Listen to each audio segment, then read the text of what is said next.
Olá, amigos, sejam bem-vindos a mais um vídeo do meu canal. Eu sou o Lucas Knipe e hoje vamos falar sobre uma das histórias que eu acho mais assim, engraçadas da década de 2010 da Fórmula 1, que é Kimi Raikkonen na Lotus, né? O Raikkonen tinha deixado a Fórmula 1 em 2009, ficou 10 e 11 fora e aí voltou em 2012 na equipe Lotus, né? Que entrou na Fórmula 1 em 2011, assumindo as operações da Renault, né? Que assim, a gente teve a crise de 2009, aí em 2009 saiu Toyota e BMW, né? A Toyota deixou nas operações todas, acho que nenhuma equipe assumiu as instalações dela, eles inclusive fizeram até aluguel do túnel de vento deles, Force India durante muitos anos usou ele, e assim, a gente teve a BMW, aí a Sauber, sem a parceria da BMW, voltou a ser independente, né, e aí a Renault ficou até 2010, não teve um ano ruim, até o Kubica pilotou super bem, só que eles resolveram, até pela imagem desgastada pelo Singapore Gate em 2008, e porque estava muito caro financiar a Fórmula 1, eles falaram, é melhor a gente sair da Fórmula 1, até porque 2011 já sabia que os testes em pista iriam acabar, aí teriam que fazer modernizações no túnel de vento, teria mais investimento para fazer dentro da categoria, e com isso a Lotus assumiu, né? E aí a gente teve essa situação de que em 2011, né, eles iam manter a dupla, aí teve a infelicidade do acidente do Kubica, né, o fatídico acidente que esmagou uma das mãos dele no guarda-reio, ele quase amputou a mão, mas isso acabou prejudicando a carreira de um dos pilotos mais talentosos daquele momento, né? E aí o Heidfeld foi contratado pro lugar dele. E o Heidfeld, inclusive, era até o melhor piloto da equipe até o meio da temporada, só que a Lotus resolveu trocar ele pelo Bruno Senna, né? E assim, a equipe começou bem, né? Terminou muito mal a temporada. Literalmente a carruagem, que começava com 2 pódios nas 2 primeiras corridas, viraria abóbora, né? E assim, no final da temporada, né? Eles acabaram vendo ali a situação nada legal, né? E o Eric Boullier, que era o chefe da equipe, pensou: a gente precisa de um fato novo, né? Tipo assim, não pode ficar com o Petrov e o Bruno Senna, pilotos de pouquíssima experiência e que não parecem ser também os pilotos mais rápidos. Então, o que eles pensaram, né? Vamos atrás de uma nova dupla. Eles chamaram o Grosjean de volta, foi muito questionado, porque em 2009 ele substituiu o Nelsinho, foi muito mal, mas era outro tempo, né? Mais um piloto que tinha parado em 2009 e foram atrás do Kimi Raikkonen, né? Só que para convencer o Grosjean era fácil, ele estava sem cargo ali na Fórmula 1, então é aquela história, era um piloto de pouca experiência, ele era barato. O Raikkonen, ele tinha saído da Fórmula 1 com o maior contrato da história, ele tinha recebido só em 2009 51 milhões de dólares, então mesmo que ele cortasse muito desse salário, não seria barato trazer ele, ainda mais para uma equipe que tecnicamente não tem um negócio grande por trás. A Lotus é uma empresa de carros ali que faz alguns carros esportivos, como o Elise, né, que é um carro fantástico, eu adoro pra caramba, né? Mas talvez de ser uma grande multinacional. Então eles não vão ter aquele poder de investimento gigante para a equipe. Então eles arriscaram muito, fizeram um contrato assim: olha, vamos fazer o seguinte, a gente já teve um carro que não foi muito bem na temporada passada, mas a cada ponto que você fizer, a gente vai te dar um bônus. Eu não sei ao certo quanto era o bônus por ponto, mas era literalmente isso. Eles deram um contrato de bônus por ponto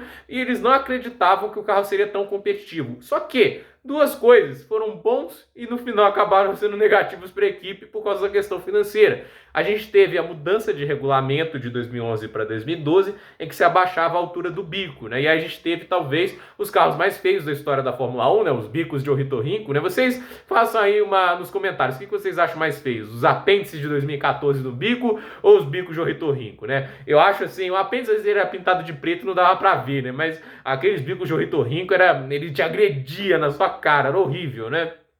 E assim, teve tudo isso, né, dessa questão dos bicos de ornitorrinco, né, mudou muito agressivamente o desenho dos carros, algumas equipes com a McLaren não tiveram que fazer mudanças agressivas e se deram bem, mas Red Bull, Ferrari principalmente se deram muito mal e a Lotus acabou dando o pulo do gato, né. Nas 2 primeiras corridas não deu para perceber isso, mas o Raikkonen já pontuava com um 7º e um 5º lugar, já era uma melhora muito significativa da temporada passada e já era algum dinheiro saindo em bônus de pontos, mas logo na 4ª corrida do ano, vale até lembrar que na China o Raikkonen terminou em 14º, teve algum tipo de problema na prova porque o Grosjean terminou em 6º, né? Mas a questão é, naquela corrida foi a única que ele não pontuou no ano, todas as outras corridas do ano ele pontuou, e assim, ele foi lá no Grande Prêmio do Bahrein, na 4ª corrida do ano, chegou em 2º e lutou pela vitória, né? Então assim, já ali dava para ver que a Lotus tinha mais força do que a gente imaginava, e o próprio Raikkonen estava pilotando muito bem, e esse era o outro fator, tinha mudança de regulamento, e o Raikkonen pilotando muito melhor do que eles imaginavam, porque depois ele seria terceiro lugar no Grande Prêmio da Espanha, mais um pódio,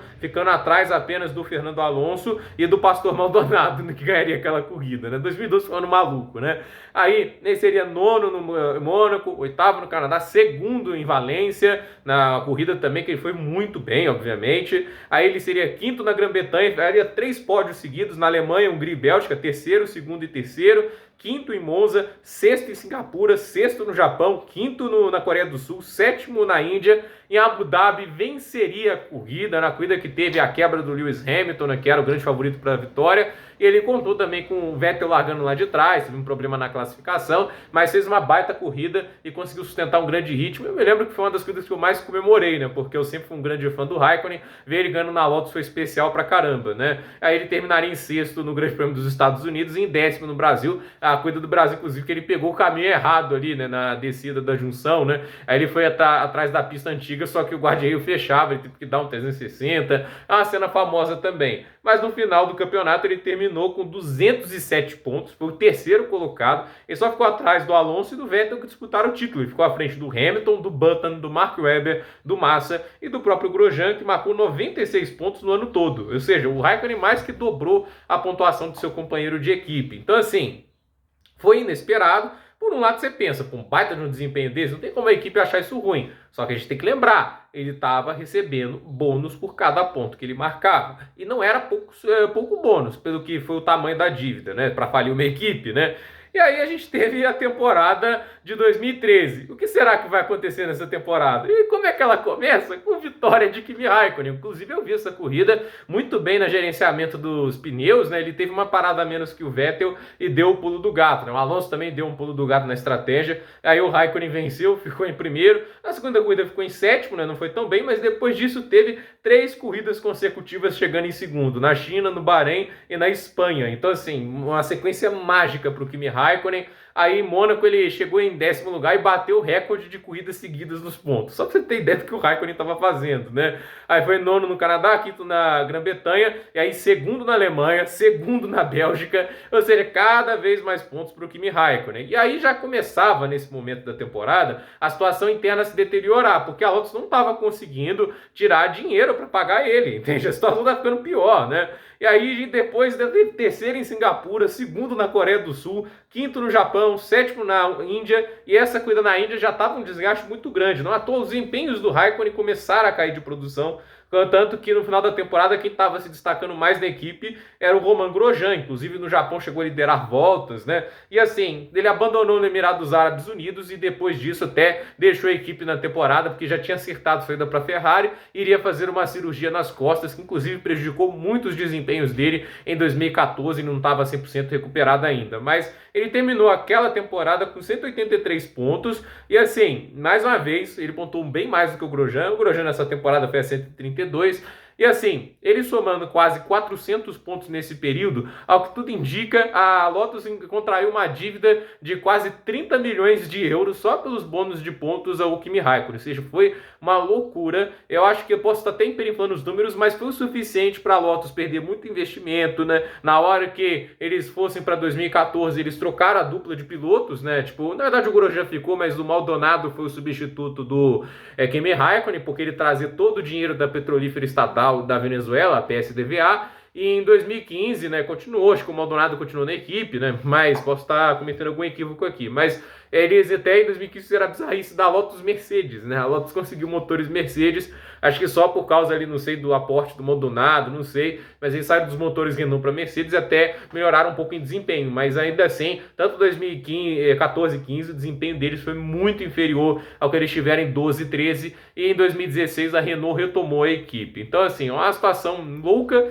mas é uma amostra de que às vezes você não deve subestimar campeões mundiais, né? E não deve subestimar mudanças de regulamento, porque elas podem se virar, às vezes, a favor de você, né? E eu acho que, assim, dar um bônus por pontos, numa época que vitórias davam 25 pontos, segundos lugares davam 18, entende? É um contrato louco para tentar atrair um piloto muito acima da média e no final acabou se virando contra eles. O ótimo desempenho do Raikkonen, as vitórias, os pódios, que não foram poucos, né? 2 vitórias pode parecer pouco, mas na Fórmula 1, né? No mundo em que você não espera ganhar com facilidade, ainda mais batendo de frente com gigantes como a McLaren, a Ferrari, a Red Bull naquela época, né? Era significativo, né? Então, assim, todo esse sucesso acabou sendo o motivo da falência da Lotus. Às vezes era um mau desempenho, acabava dinheiro durante alguns anos, por mudança de regulamento. Eles foram porque ofereceram um contrato muito vantajoso para um piloto que recompensava bom desempenho. O bom desempenho veio muito além da conta. Então, é uma das histórias malucas da Fórmula 1, mas ela existe e é muito bacana contar esse tipo de história. Então, gente, por esse vídeo é isso. Dúvida nos comentários, deixe seu like, se inscreva no canal, compartilhe esse vídeo e até o próximo vídeo.